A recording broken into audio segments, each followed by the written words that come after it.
네, 안녕하세요. 저는 모든 국민의 자원봉사 참여로 만드는 안녕한 대한민국을 꿈꾸는 한국중앙자원봉사센터 윤순아 사무처장입니다. 반갑습니다.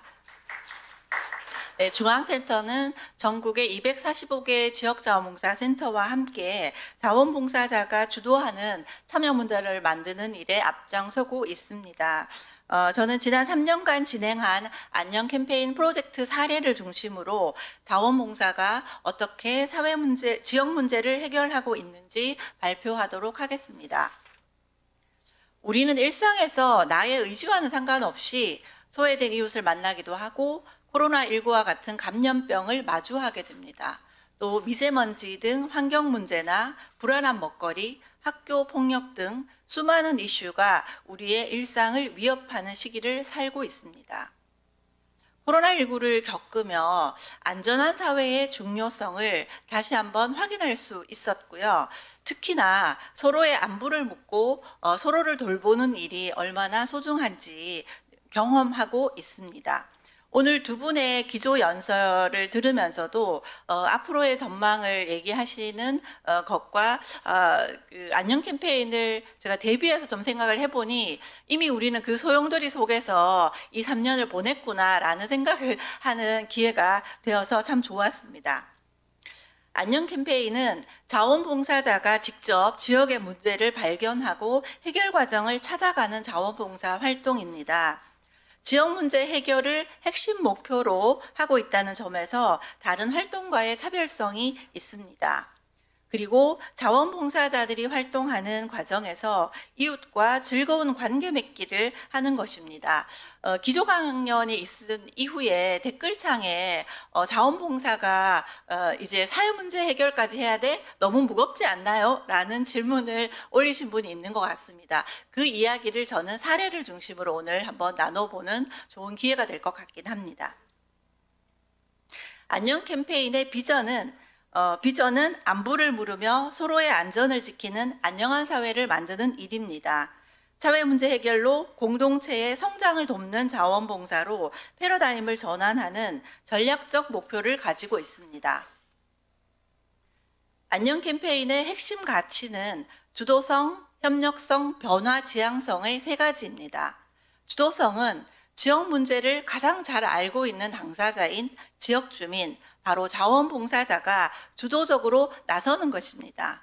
협력성은 지역 문제가 단순하지 않고 복잡하게 연관되어 있는 경우가 많기 때문에 그 문제를 해결하기 위해서는 어느 한 사람의 노력만으로는 할 수 없습니다. 그래서 관련된 전문가를 비롯하여 주민이나 행정기관 또 기업 등과 함께 협업하는 과정이 반드시 필요합니다.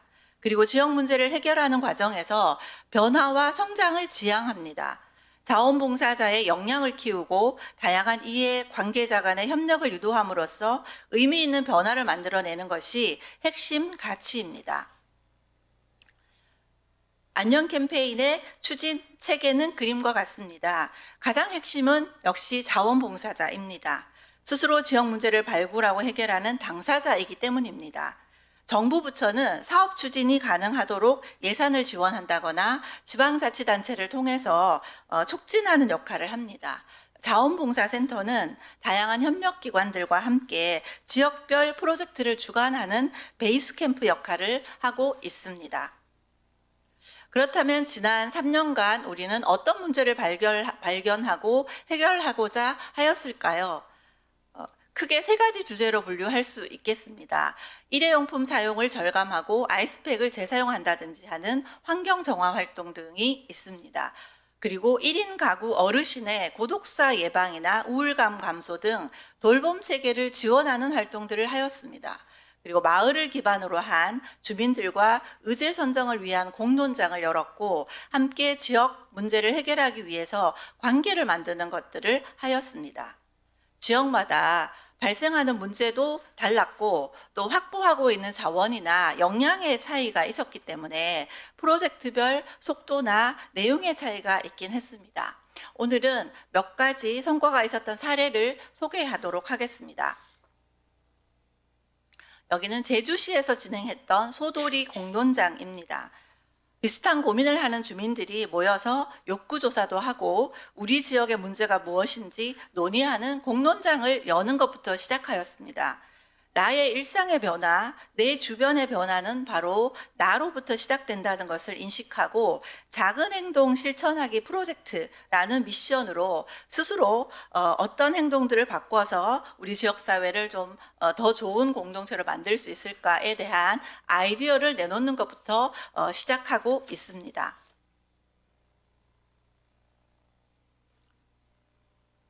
네, 농사만 안 지으면 사실 마을을 떠나고 싶을 때도 있었어요. 삭막한 느낌마저 들었죠. 하지만 안녕 캠페인에 참여하면서 같이 소통하고 협력하고 상생하는 법을 배웠습니다. 우리 마을이 진짜 좋은 마을이 되어가고 있어요. 전북 김제시 동도마을에 있는 부녀 회장님의 말씀입니다. 최근 몇 년 동안 이 마을 주민들은 가축을 키우는 축사의 악취 문제가 굉장히 골칫거리였고요. 쓰레기 불법 투기 문제가 마을 주민 모두가 해결해야 되는 과제라고 생각을 했습니다. 이 과정에서 김제시 자원봉사센터가 나섰고 주민 공론장이 마련되었습니다. 주민들은 쓰레기 문제 해결부터 나섰습니다. 무단 투기 장소를 깨끗이 치우는 것부터 시작을 했고요. 그 자리에 목재 데크를 설치하고 낡고 오래된 벽화도 다시 칠하고 나무도 새로 심었습니다. 주민들은 다 같이 행복 동네 만들기를 슬로건으로 하여 스스로 지켜야 할 3가지 덕목도 정했습니다. 협력, 친절, 배려를 우리가 스스로 지켜야 하는 것이라는 덕목까지 선정을 하셨고요. 악취 제거, 쓰레기 무단 투기, 도로 정비, 소통 부재 이 4가지 과제가 우리가 직접 해결해야 되는 과제라고 정의하고 문제를 하나씩 해결해 나가고 있습니다. 기조강연의 박윤혜 대표님께서 말씀하셨던 소개드렸던 부산 진구 사례입니다. 부산 진구 마을에서는 2020년 봄에 주민들이 골칫거리로 생각했던 빈집 문제, 그러니까 폐가 문제가 굉장히 골칫거리라고 생각을 하셨습니다. 그래서 주민 15분이 모여서 이 폐가를 어떻게 하면 좋을까 머리를 맞댄 결과 주민 쉼터로 한번 바꿔보자라는 제안을 하시게 됐고요. 그 폐가 빈집의 주인이신 분이 무상으로 이 자리를 임대해 주겠다라고 내어놓으셨습니다. 그래서 그 집을 이제 수리하고 개선하는 데는 또 집수리 봉사단이 힘을 보탰습니다. 그렇게 탄생된 그 우리 마을 안녕 우리 마을 회관 이름의 주민 공유 공간이 탄생했습니다. 주민들은 여기서 그치지 않고 이 공간을 거점으로 해서 우리 동네에 살고 있는 1인 가구 어르신을 돕기 위해서 반찬 배달 봉사를 시작했고요. 지금 한 3년 정도 이런 활동들을 하고 있는데 올해는 탄소 중립을 위한 환경 실천 프로그램도 하고 있습니다. 참여했던 자원봉사자분이 이렇게 말씀하셨습니다. 공간 하나가 바뀌었을 뿐인데 동네가 생기가 도는 것 같다고 말씀하셨고요. 마을 회관을 구심점으로 반찬 배달 봉사 또 텃밭을 가꾸어서 나누는 야채를 나누는 활동들 쓰레기 수거 활동들을 함께 하다 보니까 우리 동네가 더 잘 보이게 됐다라는 말씀을 소감으로 나누어 주시기도 하셨습니다. 여기는 태안군 송암이리 마을 사례입니다. 농촌 마을이 점점 고령화되어서 외로움 문제가 심각한 사회 문제로 대두되고 있습니다. 이 마을에도 매년 1인 가구 어르신의 고독사가 발생하여 문제를 해결하고자 하였습니다. 그래서 마을 주민을 대상으로 전수조사로 우울 검사를 실시해서 고위험군에 나타난 분들은 전문기관과 상담으로 연계를 하였고요. 마을 이장님을 중심으로 이 사진에 보이는 저분이 이장님이십니다. 이장님을 중심으로 주민들이 하고 싶은 봉사활동을 의논하기 시작하셨는데 우선 누가 사는지 동네에 누구인지 서로 명패 달기부터 시작해보자 라는 제안을 받아들여서 명패 만들기 활동을 하면서 이웃을 알게 되었고 그 마을 회관을 거점으로 마을 방송을 운영하기 시작하셨습니다. 서로의 안부를 묻고 함께 밥도 나눠 먹고 소통하는 활동을 지속하신 결과 매년 이 마을에 자살 사고가 2명씩 있었던 곳이라고 합니다. 근데 1년 동안 이런 활동을 지속한 결과 자살 사고가 0명으로 변화되는 것을 확인할 수 있었습니다. 이장님께서 이렇게 말씀하셨습니다. 안녕 캠페인이라는 걸 통해서 우리 마을 주민들 간에 대화도 하고 전화도 걸어주고 서로 안부를 묻는 걸 열심히 했더니 진짜 이 자살 사고 문제가 해결이 되었다라고 하셨습니다. 경기도 부천시에서는 1인 가구 어르신의 먹거리 문제를 해결하기 위해서 봉사자가 직접 밀키트를 가지고 댁으로 찾아가서 직접 어르신이 요리를 만드는 과정들을 배우는 활동을 하기도 했습니다. 코로나19 시기에는 집쿡 방송국이라 해서 온라인으로 이 요리하는 장면들을 중계하는 활동들도 했습니다. 또 다른 그 지역에서는 먹거리 문제를 해결하기 위해서 냉장고를 공유하는 캠페인을 추진한 사례도 있습니다. 수원시 자원봉사센터에서는 수원 지속가능발전협의회와 함께 30여 곳의 거점에다가 공유 냉장고를 설치했습니다. 이웃 주민들은 각자가 나눌 수 있는 재료나 음식들을 그 공유 냉장고에 채워넣기 시작했고요. 음식을 채우는 것과 덧붙여서 그 전달할 수 있는 쪽지도 이렇게 남기는 그런 정을 나누는 활동들을 진행했습니다. 1인 가구 어르신이나 이 음식이 필요한 분들은 필요한 시간에 이 먹거리를 가져갈 수 있도록 하였습니다. 소유에서 공유로 인식이 바뀌는 실험들을 한 것입니다. 경남 거제 지역에는 조선업이 많이 있습니다. 조선업에 종사하는 노동자들이 출퇴근 때 자동차나 오토바이를 많이 이용한다는 사실을 확인하고 오토바이 대신에 우리가 자전거를 좀 타는 것으로 탄소를 줄여보면 어떨까라는 아이디어를 제안하게 되었습니다. 그래서 초록 자전거길 캠페인을 추진한 사례입니다. 시민들을 대상으로 자전거 이용에 대한 인식을 개선하고 안전교실을 열기도 하였습니다. 자원봉사자들이 폐자전거를 수거해서 다시 고쳐서 또 필요한 사람에게 자전거를 나눠주는 활동도 함께 했습니다. 이렇게 자전거를 함께 타면서 환경에 대한 관심도 갖고 건강도 얻는 일석이조의 경험을 하고 있습니다. 포항시 쓰담쓰담이라는 단체는 자원봉사 활동을 실천하는 것에서 더 나아가서 정책 제안까지 하는, 그래서 근본적으로 문제를 해결해 보고자 하는 시도를 하였습니다. 이 단체에서는 종이팩의 수거율이 굉장히 낮다, 재활용률이 낮다는 문제의식을 가지고 이 종이팩이 나오는 그 위치를 좀 이제 모니터링 해보니까 유치원이라든지 학교에서 이 우유 급식을 하는 그 결과 종이팩이 많이 수거될 수 있겠다는 생각을 하게 됐습니다. 그래서 유치원과 학교를 일일이 찾아다니면서 그 수거 거점으로 선정하게 되었고요. 학생들이나 아이들이 자기가 먹은 우유컵을 씻어서 다시 이제 수거함에 놓는 활동을 교육으로, 환경교육으로 하게 되었습니다. 이렇게 이제 자원봉사자들은 그 거점마다 모아진 이제 종이팩을 수거해서 지자체에 있는 자원순환과를 통해서 재활용되게 하는 체계를 만들어내는 과정들을 했습니다. 이렇게 들여다보고 체계를 만들었더니 이것이 좀 그 구체적으로 조례에도 좀 지정돼서 확정됐으면 좋겠다라는 생각으로 그 지방자치단체에 조례를 제안하는 것까지 이 단체들이 하였습니다. 이외에도 많은 그 자원봉사 프로젝트가 3년 동안에 226개의 프로젝트가 진행이 되었습니다. 그리고 함께한 자원봉사자는 5만 8천여 명이 이 프로젝트와 함께 참여하였습니다. 그리고 3,159개의 기관과 함께 협력했습니다. 여기에는 46명의 각 분야 전문가로 구성된 멘토단들이 참여하는 프로젝트의 실무자들을 격려하고 자문도 해주면서 실제로 든든한 언덕이 되어주셨습니다. 우리는 이것을 1000일 동안의 변화라고 말합니다. 안녕 캠페인의 성과를 그러면 어떻게 표현할 수 있을까라는 고민을 하게 되었습니다. 그 결과 지표 개발 연구를 통해서 저희는 이 성과를 표현하는 방식의 2가지 지표를 개발하였습니다. 프로젝트를 진행하는 과정에서 주도성과 협력성, 변화 지향성을 관리하는 지표인 V-캐퍼시티 지표와 프로젝트의 결과를 측정하기 위한 V-ESG 지표 2개를 개발하였습니다.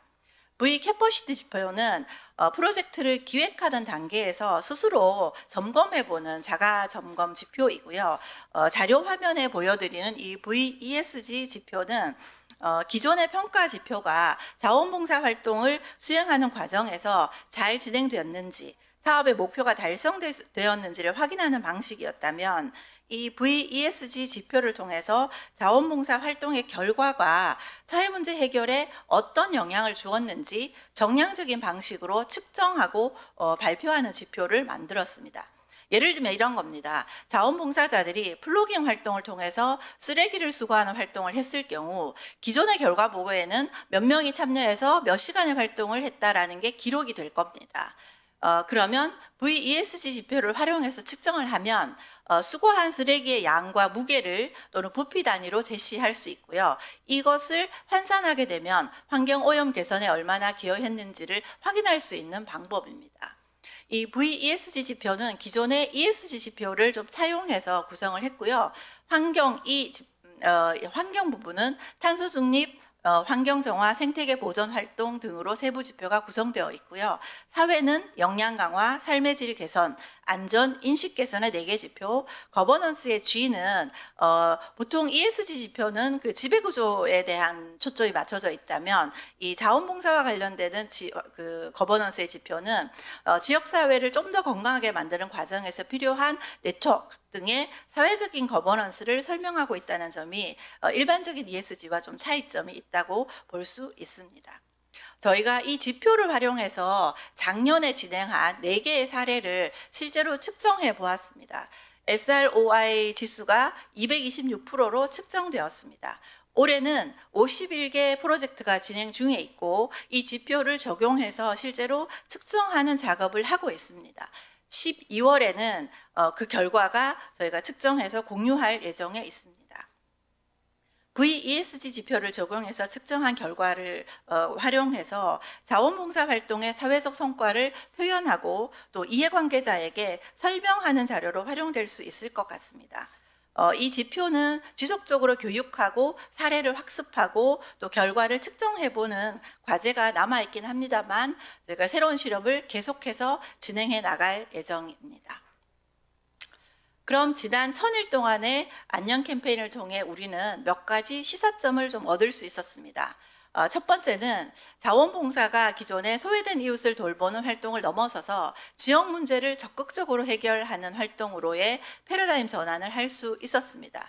구호가 아닌 실천 사례를 직접 경험하는 기회였다는 점입니다. 둘째, 지역마다 다양한 이슈를 발굴하고 실천 모델을 실험함으로써 사회문제 해결형 자원봉사 프로세스를 제시할 수 있었습니다. 그리고 세 번째, 이 활동에 참여한 자원봉사센터는 더 많은 다양한 영역과의 협력 네트워크가 확장되었고 지역사회의 영향력이 좀 커졌습니다. 코로나 시기를 겪으면서 대면, 비대면 또는 공식, 비공식 자원봉사 간에 슬기로운 공존이 가능하다는 것도 저희가 확인할 수 있었습니다. 다섯 번째는 참여한 자원봉사자들은 문제를 발견하고 공감하고 액션하는 과정을 학습하고 공동체를 이롭게 하는 좋은 시민으로 성장하는 기회가 되었습니다. 마지막으로 이웃과 즐거운 관계 맺기를 함으로써 자원봉사를 통해 변화를 만드는 5만 8천여 명의 체인지 메이커를 만났다는 것이 저희는 가장 큰 성과라고 생각합니다. 사회문제 해결에 가장 먼저 앞장서는 자원봉사는 안녕한 대한민국의 힘입니다. 감사합니다.